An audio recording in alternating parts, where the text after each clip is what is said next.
दहशतगर्दों का एक और वार जनूबी वजीरिस्तान में सिक्योरिटी चेक पोस्ट को निशाना बनाया गया। तहरीके तालिबान पाकिस्तान ने पाकिस्तानी सेना को घुटनों पर ला दिया और उसकी चौकियों पर कब्जा कर लिया और पूरी दुनिया को बता दिया कि पाकिस्तान को मिट्टी में मिलाने के लिए उसके ही देश में पल है आतंकी ही काफी हैं। दोस्तों, आज फिर पाक अफगान बॉर्डर के ऊपर चमन के मुकाम पे जो है वो दोबारा अफगान फौजियों ने, तालिबान ने पाकिस्तान पे हमला किया। हम ना तो वहाँ पे जो है वो अफगानियों को मार सकते हैं क्योंकि पाकिस्तान पिछले 50 साल से अफगानिस्तान में इतनी ज्यादा इन्वेस्टमेंट कर चुका है। अफगान अवाम पहले ही पाकिस्तान के बड़ी खिलाफ है। रहने को अपनी जमीन दी, खाने पीने का इंतजाम किया, लेकिन पाकिस्तान को इन वफाओं का सिला हमेशा बेवफाई और जफा की सूरत में मिला। हमेशा अफगान सरजमीन पाकिस्तान के खिलाफ ही इस्तेमाल हुई। कलअदम टीटीपीओ या फिर बीएलए जैसी दहशतगर्द तंजीमें, पाकिस्तान में दहशतगर्दी करने वालों को पनाह हमेशा अफगानिस्तान में मिली। उन्होंने कभी हमारे इंटरनेशनल बॉर्डर को नहीं माना, कभी उन्होंने पश्तूनिस्तान का इशू रेज किया, कभी कुछ। और ख्याल ये था कि ये जो तालिबान हैं जिनके ऊपर पाकिस्तान ने बड़ी मेहनत की, इस उम्मीद के साथ कि अब हमारा मगरबी बॉर्डर महफूज हो जाएगा, वो उम्मीद भी बदकिस्मती से बर नहीं आई। प्रॉब्लम यह है कि अगर पाकिस्तान की लीडरशिप चाहती है हमारे अफगानिस्तान के साथ मसले हल हो जाएं, तो अपनी पार्लियामेंट को आके बता दें कि हो क्या रहा है। जब पाकिस्तान की जो एस्टैब्लिशमेंट है वो इंटरेस्टेड ही नहीं है कि मसला पार्लियामेंट में आए, और ऐसे ही होगा जिस तरह ये सारा कुछ हो रहा है और कुछ तब्दील होने वाला नहीं है। अब या कोई और बड़ा दहशतगर्दी का सानहा आप तारीख उठा के देख लें, उसके जो मास्टरमाइंड है, करता धरता है, हमेशा अफगानिस्तान की गोद में बैठे ही दिखाई दिए हैं। और इसमें कोई शक नहीं कि अफगानिस्तान में मौजूद अमरीकी असले की आसान दस्तयाबी ने खित्ते की सलामती को बहुत ज्यादा खतरे में डाल दी। के दुश्मन हैं, ये हमारे ही बनाए हुए एलिमेंट थे, हमने ही बनाए, हमने ही तैयार किए, हमने ही खड़े किए, हमने ट्रेनिंग दी, हमने इनको नजरियात दी, और अभी हमारी ये गन लेके हमारे खिलाफ ही खड़े हो गए हैं। अब देखें कि पाक अफगान बॉर्डर जो है ना, इसकी सिचुएशन बिल्कुल इंडिया की तरह। आज मैं पढ़ रहा था कि वो बात कर रहे थे, जनाब इस वक्त की पोजीशन ये है कि जो पाकिस्तान के जो साइड के ऊपर जो हॉस्पिटल है वहाँ पे इमरजेंसी लगी हुई है। जो शदीद जख्मी है उनको जो क्वेटा लेके जाया जा रहा है, क्योंकि वहाँ पे जो लोग जख्मी हुए हैं वहाँ पे इतनी जगह नहीं है। और जो कस्टम के जो इलाके हैं, जो कस्टम का जो बिल्डिंग है, वहाँ पे अफगान तालिबान ने हमला किया है। आपको पता है अफगान तालिबान और पंजाबी केंद्र, उन्होंने कोई लत्थी चढ़ी नहीं किसी दिन, ना वो किसी की परवाह करते हैं। 1 साल हो गया दुनिया उनके तरह करके हम आपको पैसे देते हैं, ये खवातीन की तालीम के वाले से कुछ करें, वो कहते हैं हमें क्या जरूरत है करने की, जॉब जो नहीं करना, हमारा मुल्क है, हम जो मर्जी करें। तो वो, और हम उनके लिए पैसे मांग रहे थे। बाद में आके अफगान तालिबान ने हमें कहा यार ये हमारे लिए पैसे ना मांगो, पहले खुदारा अपने लिए पैसे मांगो, जब आपके पैसे पूरे हो जाए तो फिर हमसे हमारे लिए पैसे भी मांगना शुरू कर दें। खैर, एनी हाउ, मूविंग फॉरवर्ड, अब हमारे लिए चैलेंज ये है कि हमारा जो बॉर्डर है वो बिल्कुल अफगान तालिबान वाला, अफगानिस्तान वाला बॉर्डर है वो बिल्कुल ऐसे ही बन गया जैसे इंडिया वाला है। ठीक है, आज उन्होंने कहा है जी कि जो सरहदी इलाके हैं वहां से जो पाकिस्तानी हैं वो अपनी नकल मकानी कर जाएं। क्यों? क्योंकि अफगान तालिबान पाकिस्तान पे हमला करते हैं। जब हमला करते हैं तो वो प्रॉपर्टी लोगों को डैमेज होती है, बंदे मरते हैं, और फिर हमें आवाम को बताना पड़ता है बंदे मरे हैं। तो अब देखें, यही चीज हम करते रहे कि यार ये एलओसी के ऊपर कोई बंदा ना बैठे। यही हम करते थे ना कि एलओसी के ऊपर कोई ना बैठे, यहाँ से उठ जाओ, शम्मा इंडियन मोटर फायर मारेंगे, शेलिंग करेंगे, सियालकोट पे, वर्किंग बाउंड्री पे, एलओसी के ऊपर चीजें खराब होती थी।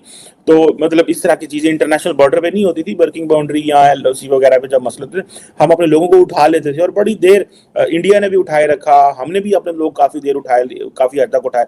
अब हम वही काम अफगान बॉर्डर पे कर रहे हैं, लेकिन पाकिस्तानी अवाम को कुछ पता नहीं चलेगा कि क्या हो रहा है, क्योंकि पाकिस्तान के जो नुमाइंदे हैं वो तो आपस में लड़ रहे हैं, पाकिस्तान के सियासतदान तो आपस में लड़ रहे हैं। उनको क्या प्रॉब्लम है कि क्या हो रहा है? इंटरनेशनल कम्युनिटी को कोई आने की परवाह नहीं है आपकी। वो तो यूक्रेन में बिजी हैं, वो तो अफगानिस्तान में, और जिन्होंने कहते हैं ना चाड़ चूड़ के चले गए वो। कि हमने बतौर पाकिस्तानी बरादर इस्लामी मुल्क होने के नाते अफगानिस्तान से वफा में कोई कमी नहीं की। आप सब जानते हैं हमने वफा में कोई कमी नहीं की। जब अफगानिस्तान पर मुश्किल वक्त आया हमने मदद में कोई कसर नहीं छोड़ी।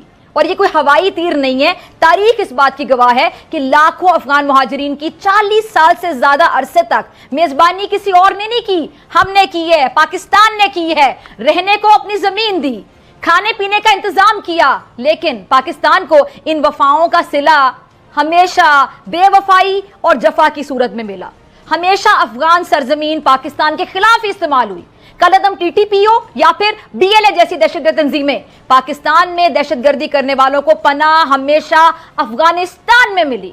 सानहा एपीएस हो या कोई और बड़ा दहशतगर्दी का सानहा आप तारीख उठा के देख लें। اس کے جو ماسٹر مائنڈ ہیں، کرتا دھرتا ہے، ہمیشہ افغانستان کی گود میں بیٹھے ہی دکھائی دیے ہیں، اور اس میں کوئی شک نہیں کہ افغانستان میں موجود امریکی اسلحے کی آسان دستیابی نے خطے کی سلامتی کو بہت زیادہ خطرے میں ڈال دی ہے۔ انہوں نے کبھی ہمارے انٹرنیشنل بارڈر کو نہیں مانا، کبھی انہوں نے پشتونستان کا ایشو ریز کیا، کبھی کچھ اور خیال یہ تھا کہ یہ جو طالبان ہیں جن کے اوپر پاکستان نے بڑی محنت کی، اس امید کے ساتھ کہ اب ہمارا مغربی بارڈر محفوظ ہو جائے گا، وہ امید بھی بدقسمتی سے بر نہیں آئی۔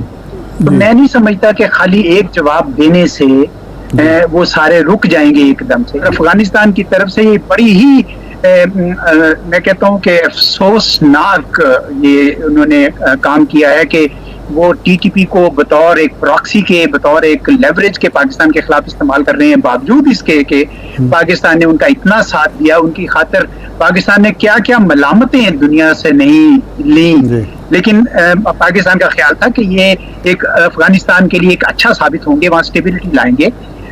تو یہ میرے خیال میں یہ خالی ایک کائنیٹک انداز سے بات کرنے سے چلے گا نہیں معاملہ، ایک بڑے ہی ہماگیر پالیسی چاہیے، چینلز آف کمیونیکیشن رکھنے چاہیے۔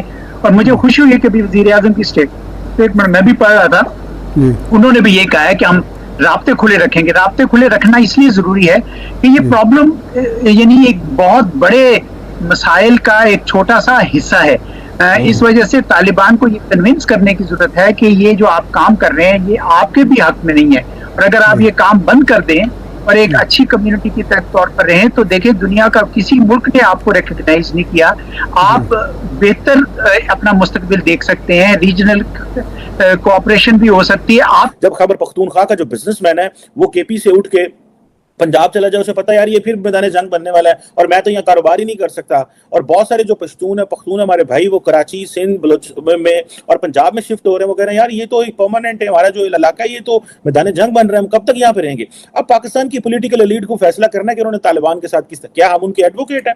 عمران خان جو طالبان کو کہتا تھا کہ انہوں نے غلامی کی زنجیریں توڑ دی ہیں، ذرا بولے جواب دیں نا کہ ہم کیا کر رہے ہیں، لیکن وہ جواب نہیں دیں گے کیونکہ انہوں نے جب جواب دینا انہوں نے سیدھا فوج پہ حملہ کرنا ہے۔ بھائی ٹھیک ہے فوج پہ حملہ کرو، تو فوج کو بھی تو چاہیے نا یار، سیاستدانوں کو آن بورڈ لو، بتاؤ کہ آپ کی کیا ٹی ٹی پی پہ پالیسی ہے، افغانستان پہ کیا پالیسی ہے، پتہ ہی کچھ نہیں چلتا۔